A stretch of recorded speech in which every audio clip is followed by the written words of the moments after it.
नमस्कार, consumer is king देख रहे हैं आप। मैं हूं आपके साथ प्रशांत पांडे और आज का विषय बहुत खास है क्योंकि सर्दियों की शुरुआत हो गई और खासतौर पे उत्तर भारत में तो शीतलहर और सर्दी की वजह से इस वक्त लोग ठंड और ठिठुरन का सामना कर रहे हैं। रोजमर्रा का काम काज कर पाना भी उनके लिए एक तरह की चुनौती बना हुआ है। और इन सब के बीच हम देखते हैं कि आम परिवारों में धड़ल्ले से रूम हीटर्स का इस्तेमाल होता है। कई बार ये रूम हीटर्स स्टैंडर्ड होते हैं, लेकिन बहुत बड़े पैमाने पर हम देखते हैं कि इस तरह के रूम हीटर्स का इस्तेमाल किया जाता है जिनका जोखिम ज़्यादा है। हालांकि स्टैंडर्ड रूम हीटर इस्तेमाल करने में भी अगर आप सर्दियों में अपने शरीर को गर्म रखने के लिए इस्तेमाल कर रहे हैं, उसके लिए भी कुछ नियम कायदे हैं। और कई बार जब सीमाएं लांघी जाती हैं, कई बार जब नियम कायदों को अनदेखा किया जाता है, तो बड़े हादसों को हम न्योता दे देते हैं, सेहत पर अत्याचार कर लेते हैं। और इसीलिए आज हम इस विषय पर चर्चा कर रहे हैं। इस चर्चा में हम हर पहलू को समेटने की कोशिश करेंगे क्योंकि जो स्टडी है, जो रिसर्च है, वो ये कहती है कि शरीर के 3 हिस्सों पर रूम हीटर का ज्यादा इस्तेमाल और खासतौर पे नियमों की अनदेखी करके जब हम इस्तेमाल करते हैं तो उसका सबसे ज्यादा असर पड़ता है। ये है हमारी आंखें, ये है हमारी सांसें यानी हमारे फेफड़े, और इसके साथ ही इसका असर पड़ता है हमारे शरीर की हड्डियों पर।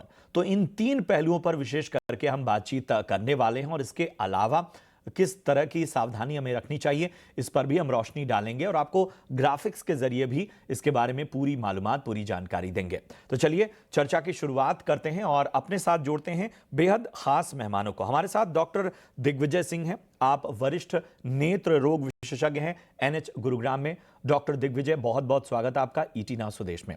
हमारे साथ डॉक्टर कर्नल विजय दत्ता हैं, डायरेक्टर रेस्पिरेटरी मेडिसिन आईएसआईसी हॉस्पिटल से। डॉक्टर दत्ता, आपका भी बहुत बहुत स्वागत। हमारे साथ डॉक्टर बीएस मूर्ति हैं, ऑर्थोपेडिक्स और जॉइंट रिप्लेसमेंट के एक्सपर्ट हैं, डायरेक्टर हैं धर्मशिला नारायणा अस्पताल में। डॉक्टर मूर्ति, आपका भी बहुत बहुत स्वागत।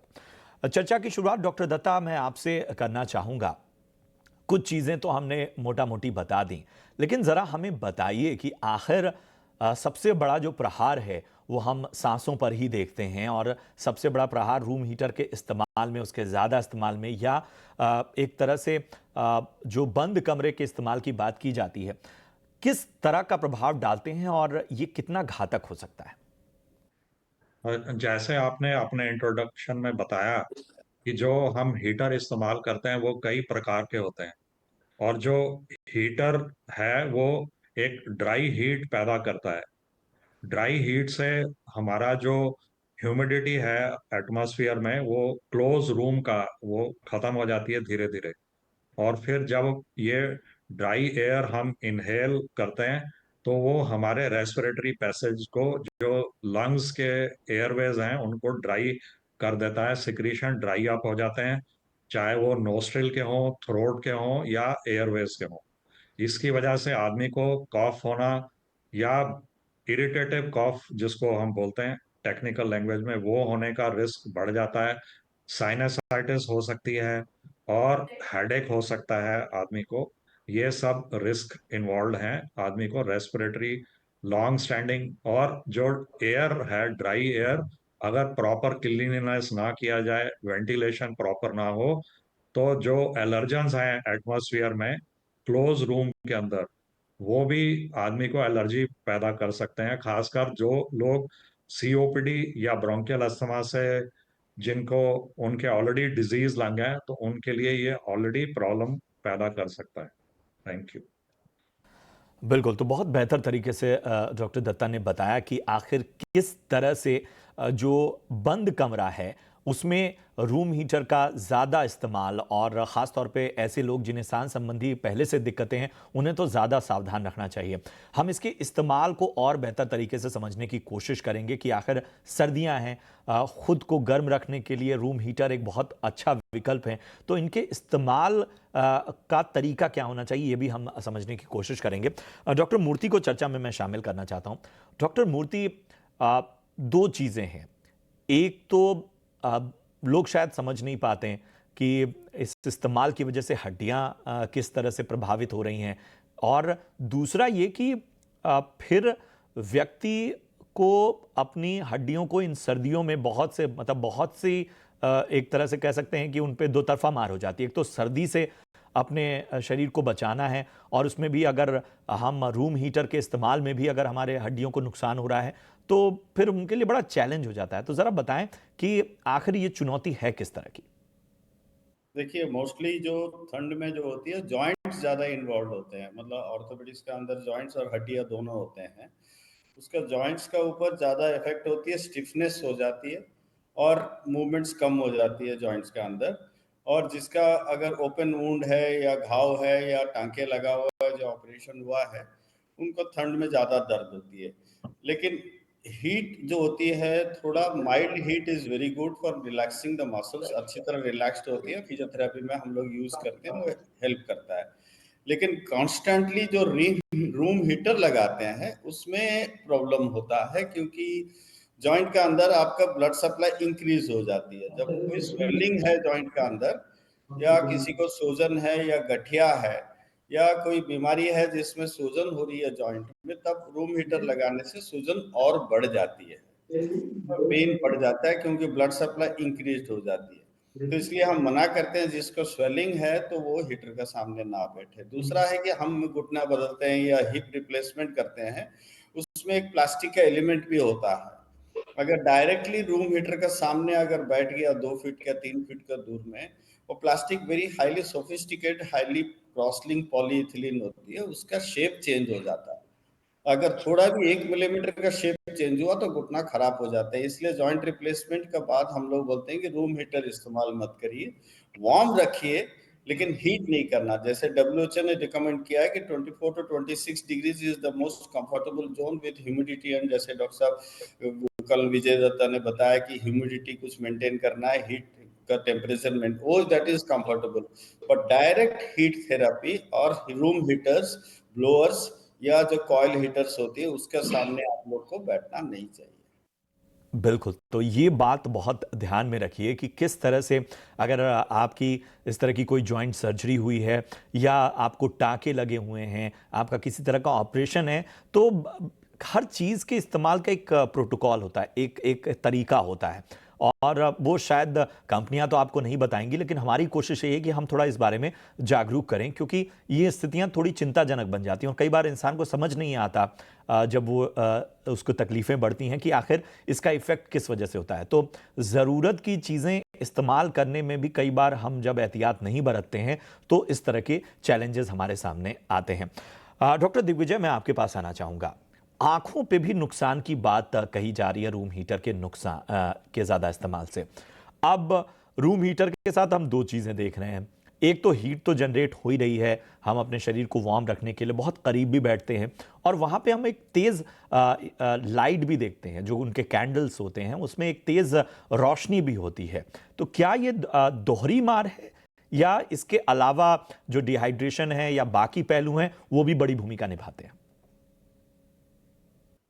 हीटर्स में जैसे आपने बताया दो दिक्कतें हैं जो आंखों पे असर कर रही हैं। एक तो हवा की जो नमी है वो बहुत कम हो जाती है, आंखों में ड्राइनेस हो जाती है, और ड्राइनेस और एलर्जीज बहुत कॉमन है। लोग जो क्लोज्ड रूम में रहते हैं और हीटर ऑन रखते हैं उनके लिए आईज में ड्राई आईज बहुत ज्यादा हम महसूस देख रहे हैं सर्दियों के मौसम में। और दूसरा जो कैंडल बेस्ड हीटर्स हैं, रेडियंट हीटर्स हैं, जहाँ पे वो ऑरेंज कलर का ग्लो आता है उसके कॉइल के अंदर से, उन वाले हीटर्स में directly looking into the light also can cause cataract, और कैन इंक्रीज द चांस, उसका मोतियाबिंद बनने का चांस बढ़ा सकते हैं, पर वो भी ज्यादा ड्राइनेस करते हैं। प्रॉबेबली जो बेस्ट फॉर्म ऑफ हीटर है वो हमारा जो ऑयल बेस्ड हीटर्स हैं, जो कन्वेक्शन हीटर्स हैं, वो फिर भी कुछ हद तक सही हैं, पर नमी तो वो भी कम करते हैं और आंखों में शुष्कपन जनरेट करते हैं। और आप देखेंगे कि जो हीटर्स में सारा सारा समय रहते हैं उनकी आंखों में या तो एक रिफ्लेक्स वाटरिंग होने लग जाता है, या लाली आ जाती है, या आंखें थकी थकी सी महसूस करने लगती हैं।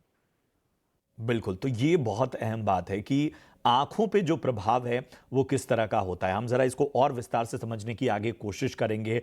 जिनको मोतियाबिंद है या जिनको आँख की कोई परेशानी है, जिनकी सर्जरी हुई है, उन्हें क्या एहतियात रखना है, इसको भी हम समझने की कोशिश करेंगे। डॉक्टर दत्ता, मैं आपके पास आना चाहूँगा। हम देखते हैं कि अमूमन लोग पूरे पूरे दिन अब कई जगह टेम्परेचर माइनस में है या सिंगल डिजिट में है, वहाँ हम देखते हैं कि कमरा बंद करके घंटों घंटों लोग रज़ाई कंबल ओढ़े हुए, पैरों में मोजे पहने हुए जो हैं वो इस रूम हीटर के सामने बैठते हैं। कई बार हम ये भी देखते हैं कि लोग अपना भोजन भी, अपने ब्रेकफास्ट हो, अपना लंच हो, अपना डिनर हो, वो भी हीटर के सामने ही बैठ के करते हैं। ज़रा इस पे रोशनी डालें कि ये क्या नुकसान पहुंचाते हैं।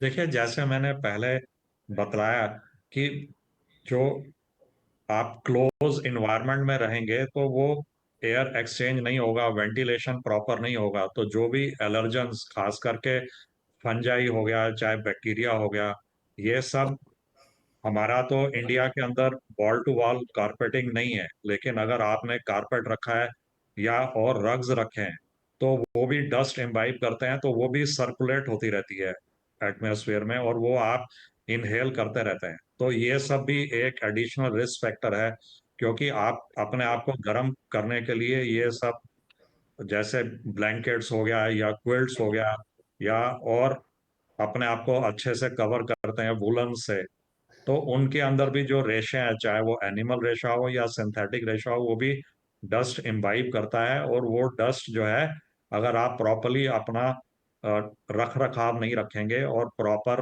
अपना केयर नहीं करेंगे तो ये सब आपको डस्ट एलर्जीज को प्रोन करता है। डॉक्टर मूर्ति, मैं आपके पास आना चाहूँगा।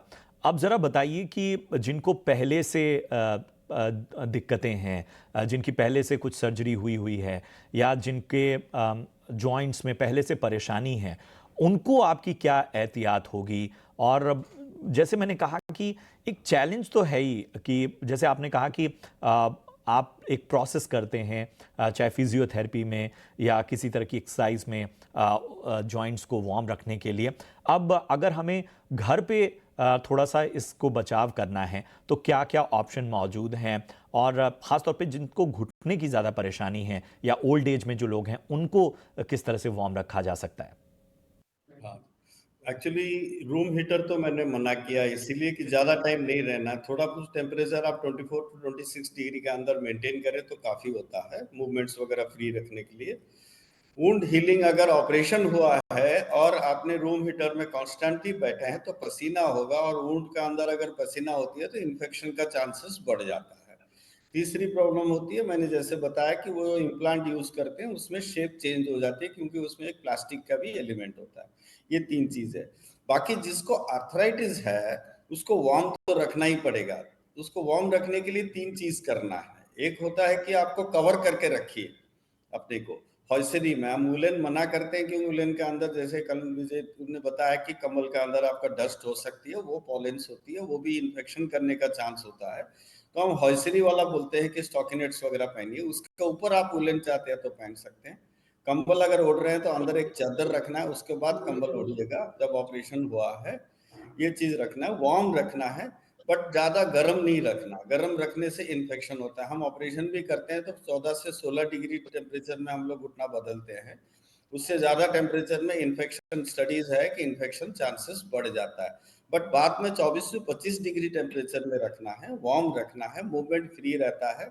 एक्सरसाइज करने में आपको बहुत फायदा रहेगा, वार्म रहेगा तो स्टिफनेस कम हो जाएगा, मूवमेंट फ्री रहेगा। इसका मतलब नहीं आप उसको हॉट बनाइए हीटर का सामने या गीजर के सामने, या गर्म पानी गीजर का डायरेक्टली उसके ऊपर फ्लो होने ना दीजिए। बिल्कुल, तो बहुत अहम सलाह जो है वो आपको मिलती हुई, और इसका बहुत ध्यान रखना है। ख़ास तौर पे हम देख रहे हैं कि भारत में हड्डी से जुड़ी जो समस्याएं हैं वो लगातार बढ़ती जा रही हैं। विटामिन डी डेफिशिएंसी जो है वो भी लोगों में बहुत तेज़ी से बढ़ी है, और अमूमन हम देख रहे हैं कि हर दूसरे तीसरे आदमी को इस तरह की तकलीफ़ें आ रही हैं। सर्दियों में वो चैलेंज और भी बढ़ जाता है। कई इलाकों में लंबे समय तक धूप नहीं मिलती है। लोग सर्दियों में जो है वो पानी का इस्तेमाल भी कम करते हैं, और इस वजह से भी कई मोर्चों पर जो है वो उनकी चुनौतियां बढ़ जाती हैं। डॉक्टर दिग्विजय, मैं एक स्पेसिफिक सवाल के साथ आपके पास आना चाहूँगा।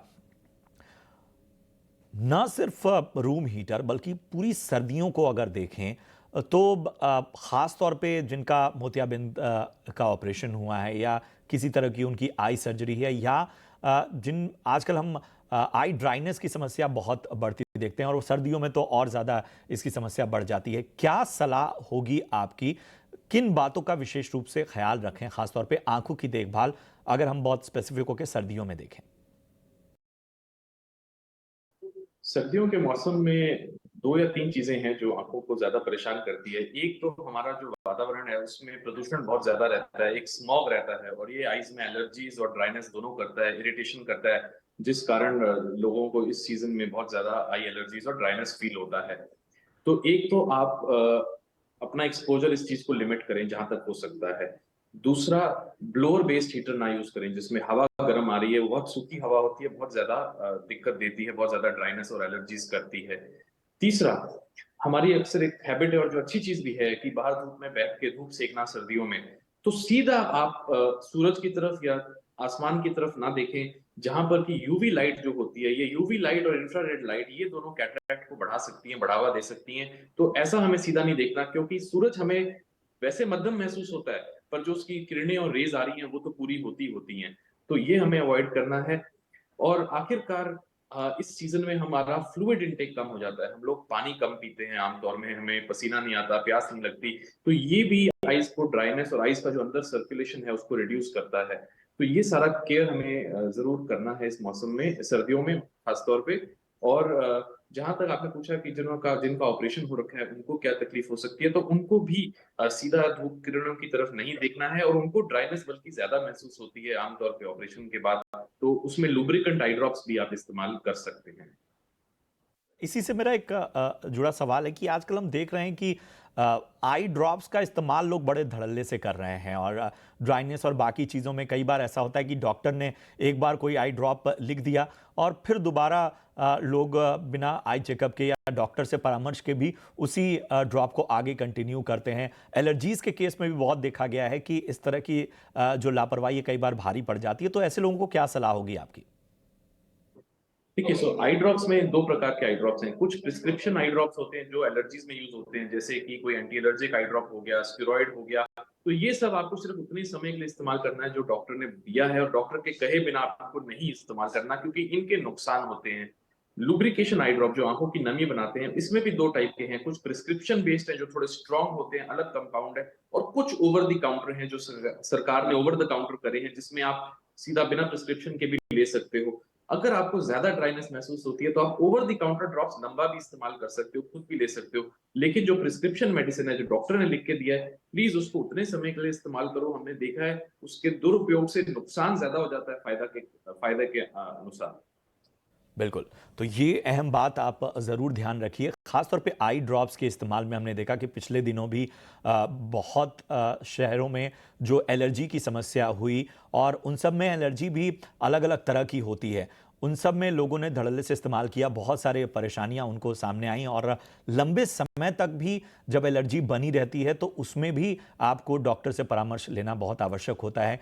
कई बार बिना सोचे समझे आप मेडिकल स्टोर पर जाते हैं और कोई भी दवा या कोई भी ड्रॉप या पहले से डॉक्टर ने जो आपको उस समय की समस्या है उसके हिसाब से कोई ड्रॉप दे रखी है, उसका इस्तेमाल आप दोबारा करने लगते हैं, तो ये आपके आंखों के लिए भारी पड़ सकता है। डॉक्टर दत्ता, मैं आपके पास आना चाहूँगा।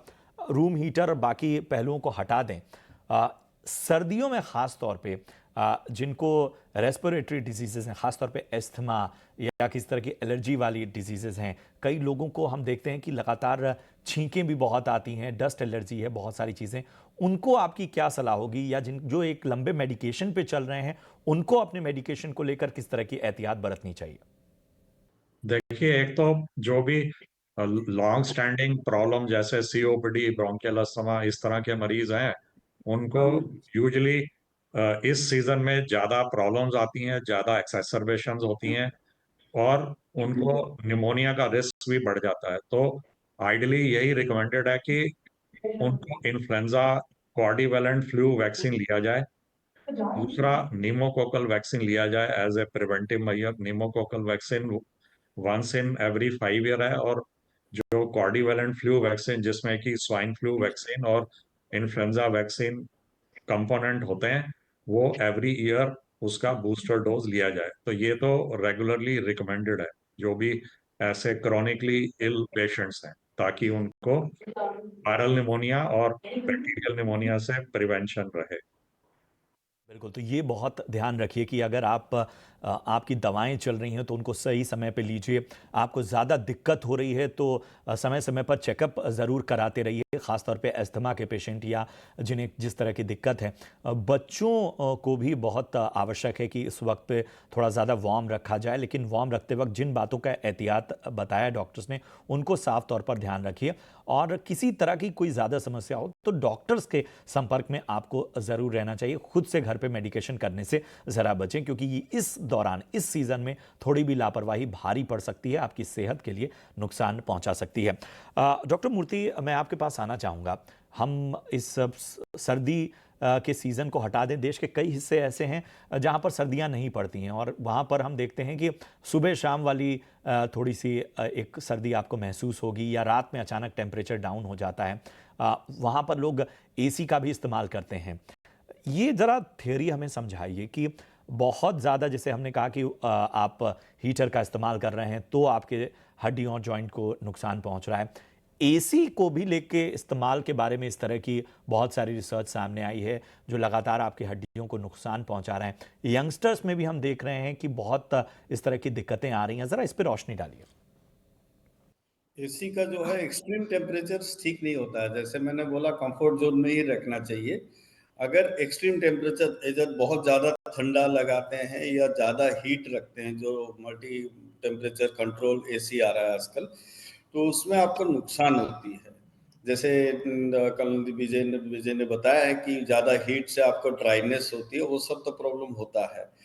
जिसका डायबिटीज है, स्किन डिजीजेस है या उसको ओपन वुंड है, कॉन्टैक्ट डर्माटाइटिस है, या उसमें भी ज़्यादा हीट थेरेपी अच्छा नहीं होता है। हम लोग मना करते हैं कि ज़्यादा टाइम एसी का अंदर बैठना नहीं है। पॉल्यूशन एक तो आप बचना चाहते हैं, ठीक है, टेम्परेचर रेगुलेट करना चाहते हैं, ठीक है, लेकिन ज़्यादा एसी का अंदर रहेंगे तो आपका वो जो विटामिन डी बनना है बाहर जाके धूप से, जो कोलेस्ट्रॉल से विटामिन डी बनता है स्किन का नीचे, वो नहीं बनता है।